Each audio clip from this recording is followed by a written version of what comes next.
둘 중 누가 아버지의 뜻대로 라는 제목으로 말씀을 전하겠습니다. 예수님이 성전에서 사람들을 가르치실 때 대제사장들과 장로들 그들이 예수님에게 이렇게 물었습니다. 당신이 무슨 권위로 이런 일을 하느냐? 그리고 누가 이런 권위를 주었느냐? 대제사장들과 장로들은 예루살렘 성전을 이끌어가는 사람들입니다.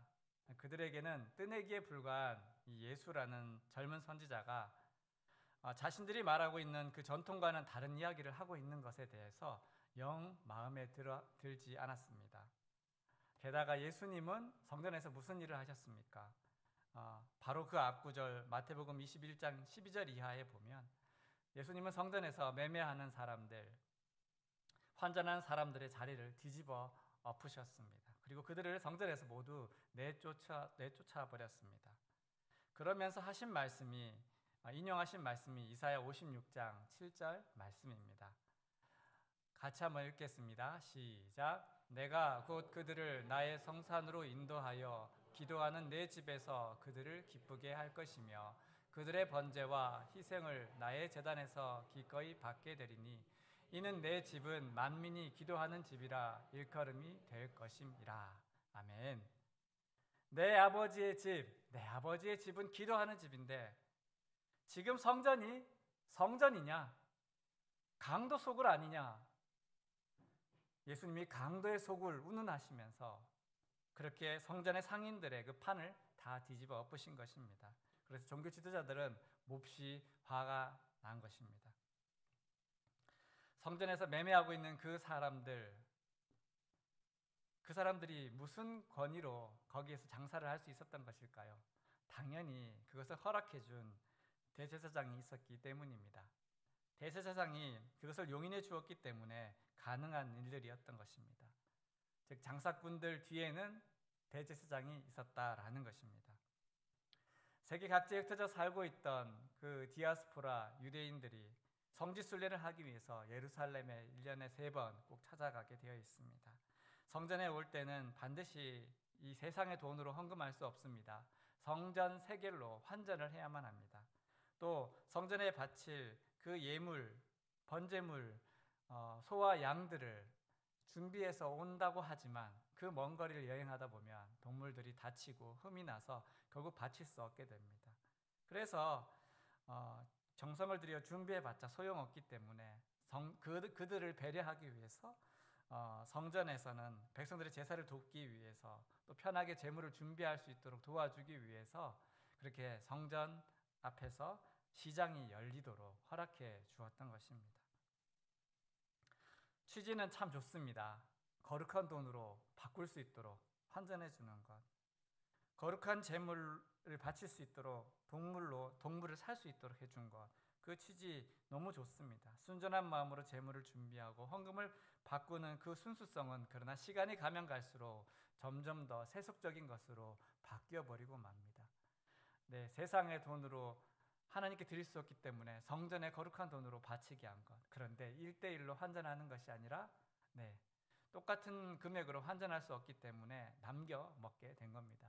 가축, 처음에는 좋은 가축들을 준비해서 팔았겠죠. 그런데 시간이 가면 갈수록 그저 그런 짐승들로 자꾸 바뀌게 되는 것입니다.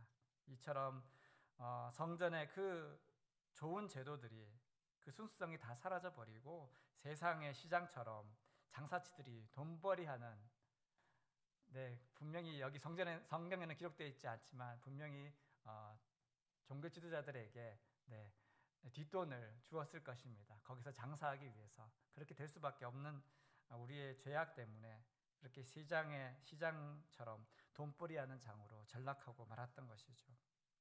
그리고 그 뒤에는 제사장들과 백성의 지도자들이 있었던 것입니다. 이 일에 대해서 예수님 문제를 제기하신 것입니다. 성전의 본질을 훼손하는 아주 나쁜 풍습이다 라고 하시면서 호되게 야단치신 것입니다. 그렇지만 대제사장들과 종교지도자들은 어떻게 나옵니까? 예수님의 그 행동에 대해서 네가 뭔데 감히 여기서 이 일을 못하게 하느냐? 왜 장사를 못하게 하느냐? 왜 참견하느냐? 라고 따지듯 묻고 있는 그런 상황입니다. 본문 23절 말씀입니다. 예수께서 성전에 들어가 가르치실새 대제사장들과 백성의 장로들이 나와 이르되 네가 무슨 권위로 이런 일을 하느냐? 또 누가 이 권위를 주었느냐? 이 예전 성경 개역 한글을 보면 이 부분은 이렇게 번역되어 있습니다. 무슨 권세로 누가 너에게 이런 권세를 주었느냐? 무슨 권세로? 이건 무엇을 말하는 걸까요? 네가 무슨 권세가 있기 때문에 권세가 있어서 지금 우리가 하고 있는 일에 제동을 거느냐라는 것입니다. 네가 무슨 권세를 가지고 있느냐라는 겁니다. 그들이 권세, 권위, 자격을 묻는 이유는 자기들 보기에는 예수님은 이런 식으로 백성들을 가르칠 수 없다라는 것입니다. 너가 뭔데 성전에서 사람들을 가르치려고 드느냐? 너가 뭔데? 대제사장들과 장로들은 자기들과 다른 가르침을 전하는 예수님이 그 말과 행동이 못마땅했던 것입니다. 하지만 예수님은 당시 그 유대 종교 지도자들 껍데기밖에 남아있지 않은 그들의 권위 노름을 책망하시면서 요한을 예를 들고 계십니다. 요한이 진짜 선지자라고 사람들은 믿고 있는데 요한의 세례는 하늘로부터냐 땅으로부터냐, 하늘의 권세냐 사람의 권위냐. 요한의 세례가 하늘로부터 온 것이라면 또 사람에게 온 것이라면 그러면 너희들은 어떻게 행동하겠느냐? 너희들이 그것에 대해서 먼저 대답할 수 있다면 나도 대답해 주겠다. 권위 따지는 사람들한테 내가 대답해 주겠다 라고 말씀하셨습니다. 요한의 세례 요한의 그 말과 행동이 하늘로부터 왔다고 말한다면 그동안 요한과 대립했던 종교 지도자들의 그 행동들은 자기들의 행동이 스스로 모순이었다라는 것을 인정하는 꼴이 되고 말 것입니다. 반대로 사람에게서 온 것이다 라고 말한다면 요한을 철석같이 믿고 그 말씀 듣고 회개하였던 사람들의 마음을 자극하여서 백성들의 원성을 사게 될 것입니다. 이처럼 대답이 궁색해진 이 대제사장들은 예수님께 뭐라고 답합니까? 모르겠다. 우리도 모르겠다 라고 답합니다. 머무르고 맙니다. 그러니까 예수님도 그들의 질문에 대해 대답하지 않겠다라고 말씀하셨습니다. 그러면서 오늘 설교 본문 이 비유를 그들에게 말씀하셨습니다. 마태복음 21장 28절 말씀입니다. 그러나 너희 생각에는 어떠하냐? 어떤 사람이 두 아들이 있는데 맏아들에게 가서 이르되 얘 오늘 포도원에 가서 일하라 하니, 여기 제일 처음 시작하는 단어 그러나, 이 그러나는 바로 앞에 있었던 그 대제사장들과의 그 대화에 이어진 이야기임을 가르쳐주는 말씀입니다. 그러나 두 아들이 있다. 두 아들이 있었다. 예수님 장남에게 얘야 오늘 포도원에 가서 일을 해라. 일을 시켰습니다. 그러자 아버지가 일을 시켰습니다. 그러자 큰아들이 일하러 가겠다고 예라고 답했지만 그러나 실제로는 가지 않았습니다. 둘째에게도 똑같이 포도원에 가서 일하라고 시켰습니다. 그런데 둘째는 싫어요, 가지 않겠어요. 자기는 가기 싫다고 대답했습니다. 하지만 나중에는 후회하면서 일하러 갔다라는 것이 이 비유의 내용입니다. 여러분, 이 비유는 누구 들으라고 하신 말씀이었을까요? 앞에서 말씀드렸듯이 그러나라는 이 대목에서 우리가 알 수 있듯이 이 비유는 대제사장들과 종교 지도자들에게 예수님이 말씀하신 것이었습니다. 그들을 빗대어서 이야기하신 것입니다. 처음에 예라고 했다가 가지 않았던 그 큰아들이 누굽니까? 바로 대제사장이다 라는 것입니다. 처음에는 아니요 했다가 뉘우치고서 일하러 간 그 둘째 아들은 누굽니까? 세리와 창녀들이었습니다. 31절 하반절 말씀입니다. 내가 진실로 너희에게 이르노니 세리들과 창녀들이 너희보다 먼저 하나님의 나라에 들어가리라. 분명한 사실입니다. 이 비유는 바로 대제사장들과 종교 지도자들에게 하신 말씀입니다. 이 말을 들은 이 종교 지도자들이 반응이 어땠습니까? 기가 막혔을 것입니다. 왜요? 자기들을 세리와 창녀들과 비교했기 때문입니다. 오히려 그들보다 못하다라고 예수님 말씀하셨기 때문입니다. 그 자리에 있던 아마 그 이야기를 들었던 그곳에 있던 모든 사람들은 예수님이 좀 비약이 심한 거 아닌가? 어떻게 여기다 비교를 해? 이 사람들하고 비교를 해? 그렇게 느꼈을지도 모릅니다. 그들의 잘못을 지적하는 것, 좀 허례의식이 많고 잘난 체 하는 것, 그거 비교하는 것 가지고 어떻게 세리와 창녀들과 비교할 수 있을까? 세리는 당시 매국노로 여겨지는, 사기꾼으로 여겨지는 사람들입니다. 그래서 온 국민의 지탄을 받는 사람들이었고, 창녀는 그 시대의 가장 천한 사람들입니다. 그런 사람들을 대제사장들과 장로들, 종교 지도자들과 비교를 하다니 예수님 말씀이 좀 너무 심한 거 아닌가? 그것을 듣고 있던 사람들도 역시 그 말씀이 결코 편하게는 들리지 않았을 것 같습니다. 그렇지만 주님은 왜 이 도발적인 비유를 통해서 종교 지도자들에게 경고를 하고 계신 것일까요? 그것은 비유를 잘 살펴보면 알 수가 있습니다. 예수님의 질문의 포인트를 잘 보시기 바랍니다. 31절, 그 둘 중에 누가 아버지의 뜻대로 하였느냐? 둘 중 누가 아버지의 뜻대로 하였느냐? 아버지의 뜻대로 순종한 사람이 누구입니까? 큰아들 예라고 답했지만, 겉으로는 순종하는 척하지만 그러나 실상은 순종하지 않았습니다. 작은 아들, 처음에는 안 가겠다라고, 아니요라고 아버지의 명령을 거부했지만 그러나 돌이켜 뉘우치고 아버지의 뜻에 순종하였습니다. 예수님은 이 두 사람들을 비교하고 있습니다. 세리와 창기들을 대제사장 장로들과 비교하고 있습니다. 이렇게 비교하신 이유는 세리와 창기들은 적어도 예수님을 배척하지 않았다라는 것입니다. 예수님을 버리지 않았습니다. 이들은 하나님 아버지의 뜻대로 복음을 받아들였고 새롭게 살아가기 위해 애쓰고 있었습니다. 아버지의 뜻대로 행하고자 하였습니다. 본문 23절 말씀으로 다시 돌아가 보겠습니다. 무슨 권위로 이런 일을 하느냐? 또 누가 이 권위를 주었느냐?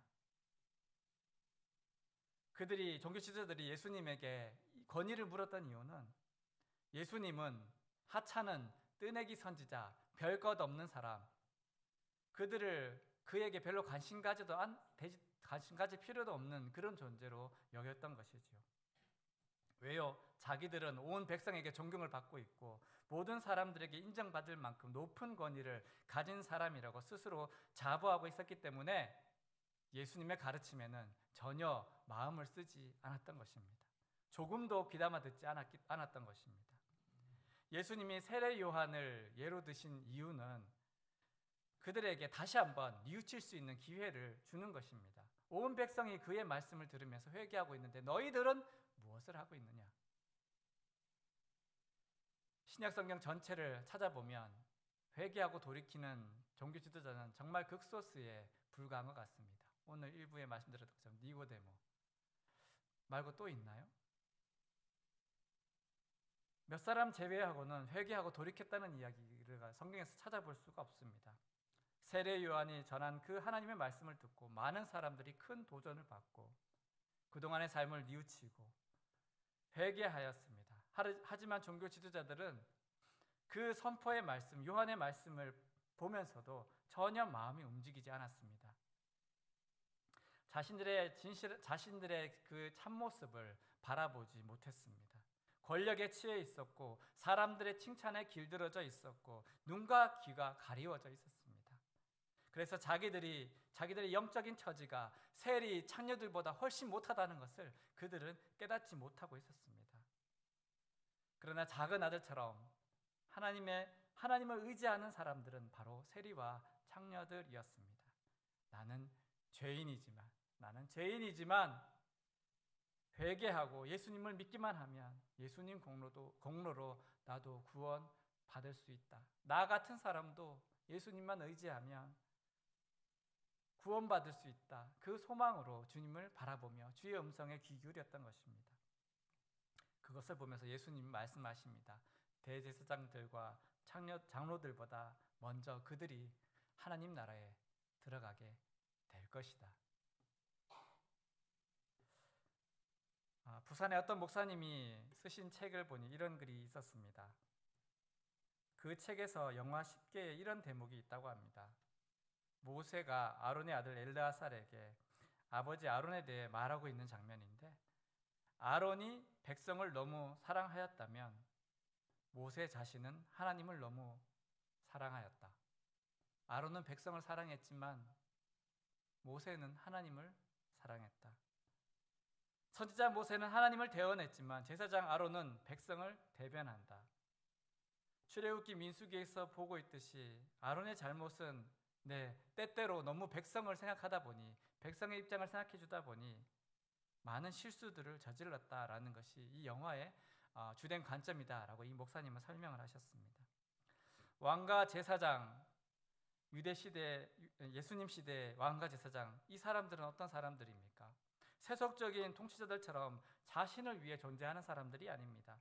백성을 위해 존재하는 사람들도 아닙니다.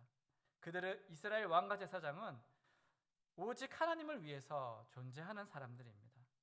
그런데 제사장 아론에 의해서 볼 수 있듯이 백성들을 너무 위하였기 때문에 모세처럼 하나님의 마음으로 백성을 이끌어주지 못하고 그저 백성들 원하는 대로, 백성들 하자는 대로 그 마음만 대변해 주면서 결국 금송아지 우상을 만들고 온 나라를 우상 숭배에 빠뜨리고 마는, 그렇게 하나님을 대적하는 자리까지 오르게 되었다라는 것이죠.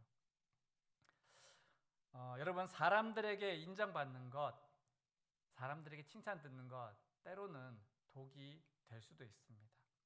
예수님 시대의 종교 지도자들, 로마 정권 하에서 잠시 그 나라는 안정을 누리고, 그 전에는 굉장히 큰 분쟁들이, 내전이 일어나고 큰 항쟁이 일어나서 나라가 굉장히 혼란스러웠습니다. 그런데 이 시대에 마침내 평화가 찾아온 것을 마치 자기들이 잘해서, 자기들이 이 백성들의 마음을 잘 구슬러서 우리가 나라가 이제 혼란스럽지 않고 평화를 이루고 있는 것이다라고 그들은 스스로 착각하고 있었습니다.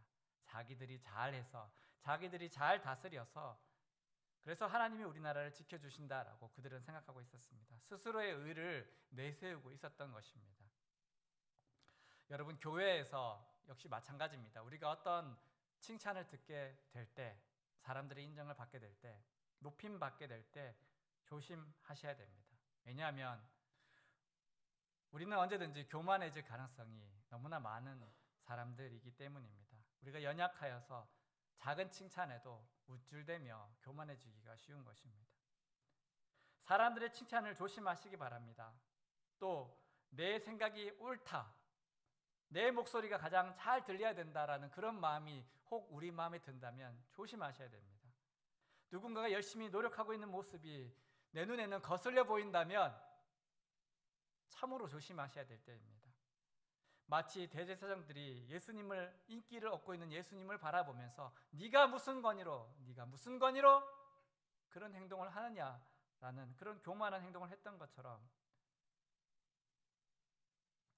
우리의 마음이 교만이 자꾸 싹튼다면 조심해야 됩니다. 내 마음이 자꾸 그렇게 기울어져 간다면 우리는 정말 조심해야 됩니다. 왜 그렇습니까? 왜 교회에서는 교만해지면 안 됩니까? 우리의 자랑, 우리의 의는 오직 예수님 뿐이기 때문입니다. 나를 구원하실 수 있는 분은 주님이십니다. 우리가 붙잡아야 될 것은 예수 그리스도의 십자가 뿐입니다. 여러분, 말씀을 정리하겠습니다. 우리의 권위는 어디에서 오는 걸까요? 32절, 요한이 의의 도로 너희에게 왔거늘. 세례자 요한은 예수님 말씀하시듯이 하나님이 보내신 사람이다. 그가 주님의 의의 도를 전하였고, 세리와 창녀는 그것을 순순히 받아들이면서 하나님 말씀에 순종하여 회개하였다. 그래서 바리새인 제사장들보다 먼저 하나님 나라에 들어가게 되었다. 하나님 나라 백성으로 인정받았다라고 예수님 선언하셨습니다.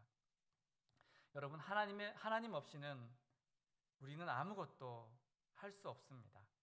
항상 우리가 이 기초를 잃어버려서는 안 됩니다. 또한 하나님을 간절히 찾는 행위가 가장 우리에게 필요하다는 것을 우리는 기억해야 합니다. 바로 이것이 겸손입니다.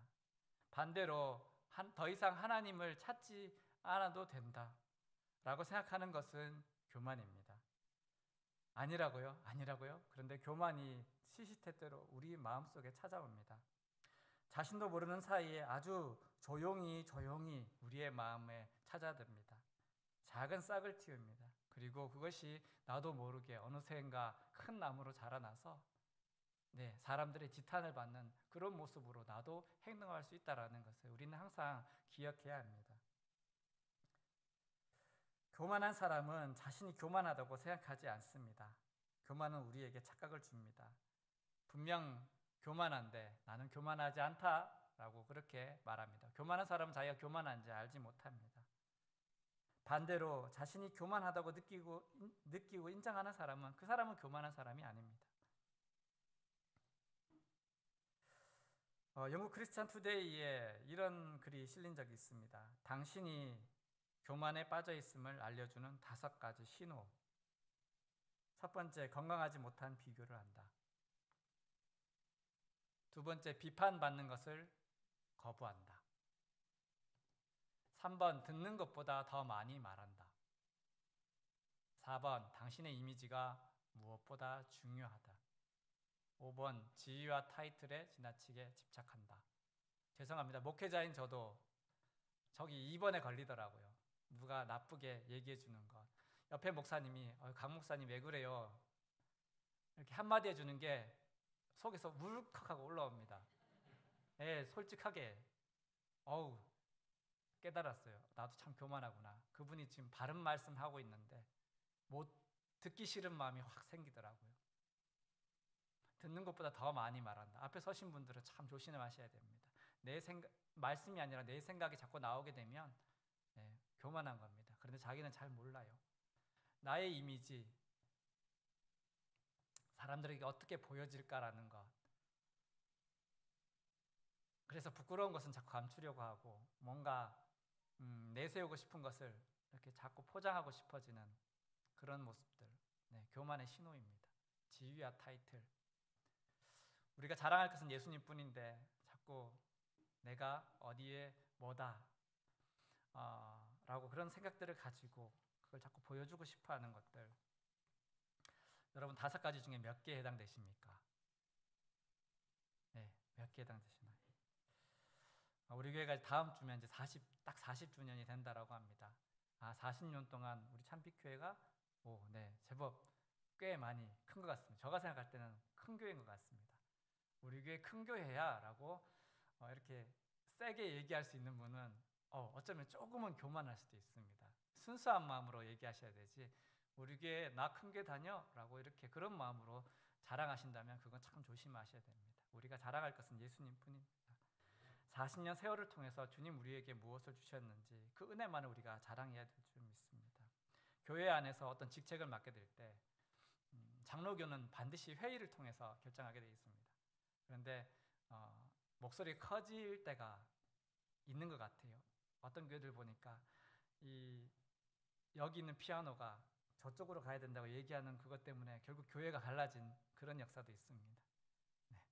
실제로 있는 일입니다. 어떻게 보면 아무것도 아닌데 이해해주고 또 서로 의논해서 정할 수 있을 것인데 그 주장들을 서로 하다가 결국 교회가 갈라지는 일들도 있었습니다. 여러분 무슨 권위로 이런 일을 하느냐라는 대제사장의 그 신문, 그 말은 그들의 교만이 얼마나 높았는지를 단편적으로 직접적으로 보여주고 있는 대목입니다. 내가 주의 백성입니다. 나는 교인입니다. 라고 말할 때 먼저 내가 교만한 마음을 가지고 말하지 않는지 돌아봐야 될 줄 믿습니다. 겸손히 주님 앞에 엎드리는 자가 참된 주님의 백성입니다. 예수님을 주님으로 영접하는 자, 예수 믿고 회개하여 새 인생을 사는 사람이 천국의 시민, 하나님의 백성이 된다라는 것을 예수님 분명히 가르쳐 주셨는데 그것 말고 우리가 무엇을 자랑할 것이 있을까요? 오래 믿었다고, 나 교회에 오래 다녔다고, 교회에서 이런 직책을 맡았다고, 이런 타이틀이 있다고 그것을 자랑하려는 마음이 생긴다면 그때 우리의 교만이 싹트고 있음을 깨달아야 될 줄 믿습니다. 주님은 우리를 위해서 하늘 영광을 다 버리고 이 땅에 내려오셨습니다. 가장 낮고 비천한 모습으로 내려오셨습니다. 그 주님을 바라본다 하면서 우리는 무엇을 자꾸 자랑하려고 듣는 것일까요? 기도하겠습니다.